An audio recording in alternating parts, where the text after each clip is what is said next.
Bayan, magandang umaga po, ang Kuya Ed. No?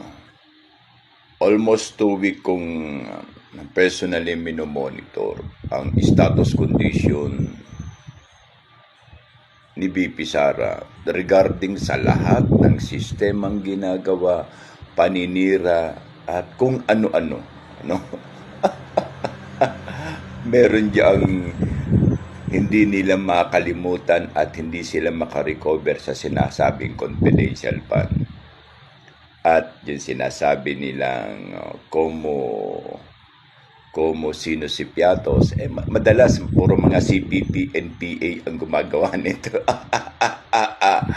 Oo, at ang partido nila BBM together ng mga dilawan, pingkalawan at ng mga komunista sa Kongreso. Nga pala, just to advise to those communist collaborator na nasa Kongreso, hindi po kami makakalimot. When the time and position or proposition being changed, we will strike. We will. At gagamitin namin ang lahat ng letra ng salikang batas against you, the communists. Lilimpyuhin namin kayo sa salitang Bisaya. Bumalik po tayo sa punto,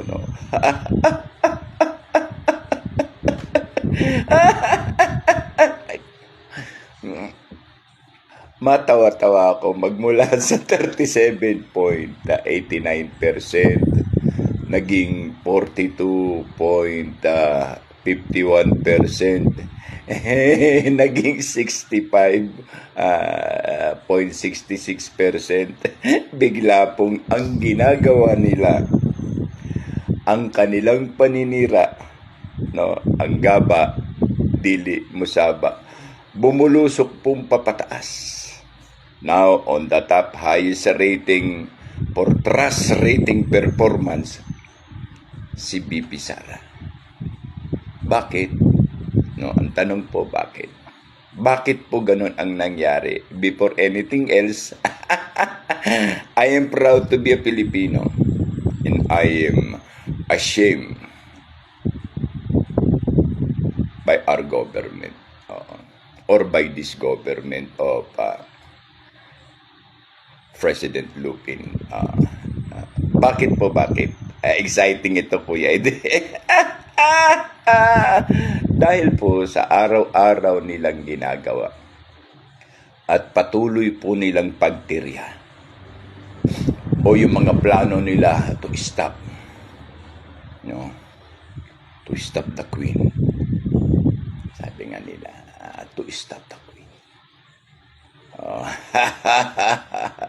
Operation Bahagari. Naalala niya na, meron po akong pinost na Operation Bahagari. Ito po yun. Ang problema, instead po lumagapak si BP Sara, lalo pong ika nga, umarangkada papataas. Again, regard to those of my colleague and batch, the 212nd and the 214, recently nag-conduct ng reunion class po sa Tagaytay. Kamusta mga batch? Pasensya na. Oo, hindi ko din alam. Pero balik po tayo uli sa punto. Hindi ko po talaga mapigilan ang matawa dahil sa kanilang mga programa. Hari. Nakakatawa. Isa pong maligayang araw po sa inyo. Pasensya na po. Nakita po yung recently report sa akin ng mga alyansa natin at mga kapanalig po natin. At marami pong salamat din doon sa advice ng mga ilan regarding po sa panawagan ng taong bayan. Behind this figure, panawagan po kasi kumakalapit po sila o sabi nga ng isa, Kuya Ed, baka po pwede paki-shout out. So ginawa ko po ang pag-shout out sa MILF, ang Moro Islamic Liberation Front, the MNLF, the Moro National Liberation Front, and the Bangsamoro Liberational Army. Na gusto po nila na ipabatid ang taus-pusong paghahangad at pagnanais na sumanib. Dahil nga sa kawalaan ng tiwala ang taong bayan sa sandatahan, at ika nga sa pagpapakita na wala silang kaamor-amor sa karapatan, kalayaan ng bansa at disposisyon ng taong bayan sa kung ano ang totoong nakikita at hinaing nito. Dahil nga sa kawalang aksyon maging ng Sandatahan Lakas at ng AFP. Huwag po kayong magalit, PNP at AFP na ang Marines ang kanila pong nakikita na gumagawa lamang ng aksyon at paglalahad ng tinig magmula po kay Gutesa at sa 18. Di lang pala sila 18. Marami pa. So, hoping ito po ay magiging arm para makita natin ang mga hinaing. Pero lumalawig po ang panahon at dumarating sa punto na ang gusto po nilang mangyari, saan kayo nakakita ng rally, ipinakikita yung watawat ng Communist Party only in the Philippines. Pero nagdaan sa harap ng AFP, nagdaan sa harap ng PNP, wala po silang aksyon. Diyan po nabuo ang panawagan ng sambayanan na harinawa ay maunawaan, makaabot sa himpilan ng MILF or MNLF at ng Bangsamoro Liberational Army ang kanila pong pagnanais. Bakit? Ang taong bayan ay nag-i-initiate na sila ay maging kawal tagapagtanggol ng bansa dahil nakikita nila sa kawalan ng aksyon ng AFP at ng PNP sa usaping ito. At ngayon, nabigkas ko po yung punto kay BP Sara. Wala po tayong magagawa. Naandun po siya sa top trust rating position ng mga kandidato. Kaya po aligaga sila na mapabagsak ang Queen sa tinatawag nilang bahaghari na Oplan bahaghari. May pa-Oplan pa. Sige, pagbigyan po natin yun ang trip nila. Kaya po, inuulit ko, nagpapasalamat po ko sa mga kapatid nating Muslim. Assalamualaikum po sa inyo ang pag-ibig at ang ang pag-ibig at ang kapayapaan ay sumapuso nawa nating lahat sa ngalan po ni Allah. At basbasan nawa ng butihing amang Allah ang inyo pong pakikibakat, himagsikang para sa kalayaan ng bansa.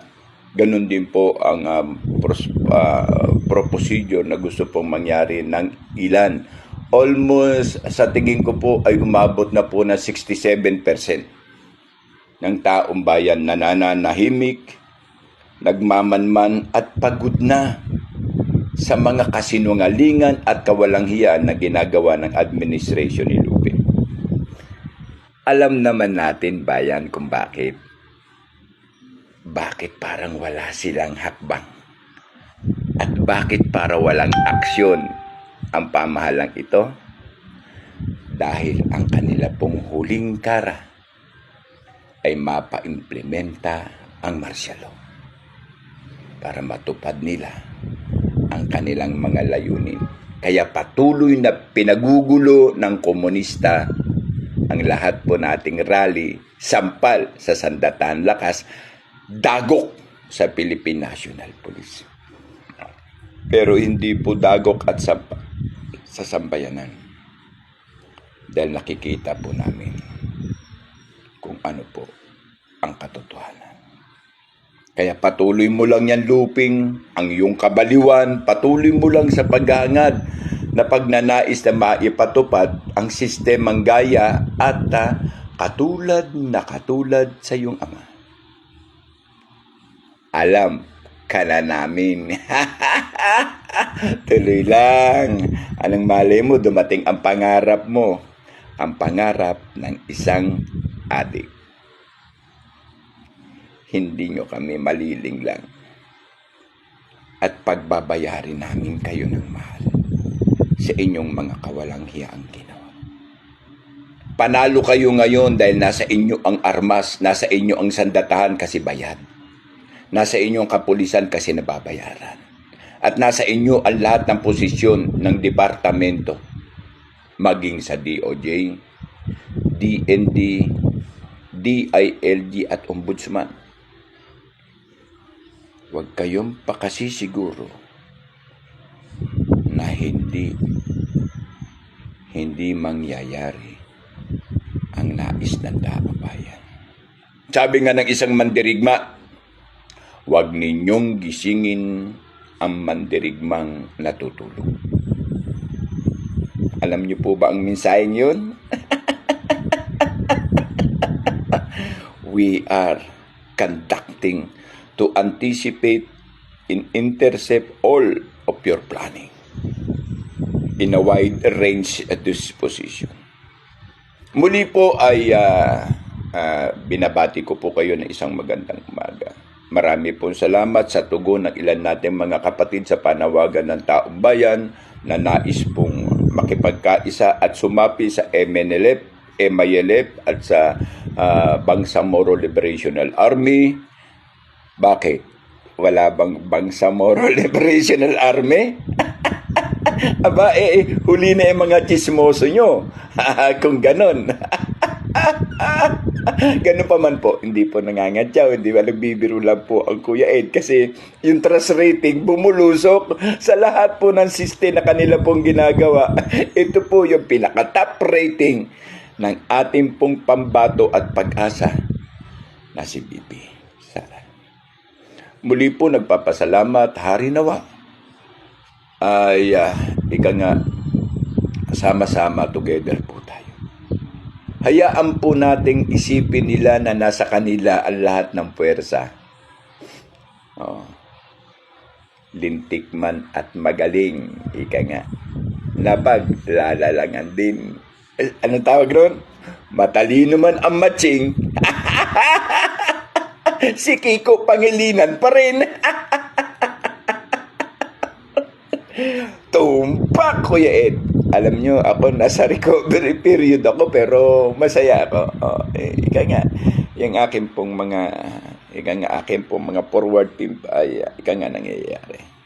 Muli po ay nagpapasalamat po ang inyong Kuya Ed. At maging po sa kabilang panig, sa kanila pong pagpupumilit, ayan tuloy, tumaas ang rating ni BP Sara.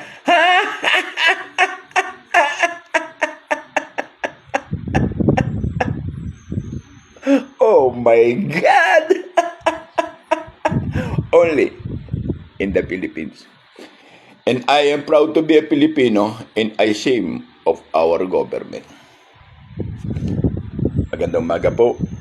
Maraming salamat po. At regard to all of my batch and classmates and colleagues. Ang inyo pong Kuya Ed, hari nawa, sa padahan-dahan natin pag-usat, makakamit natin ang tunay na kalayaan. Marami pong salamat. Ang lupang dinilig ng luha at dugo, ang siyang basihan ng pamunuang tapat, ang puso sa inang bayan.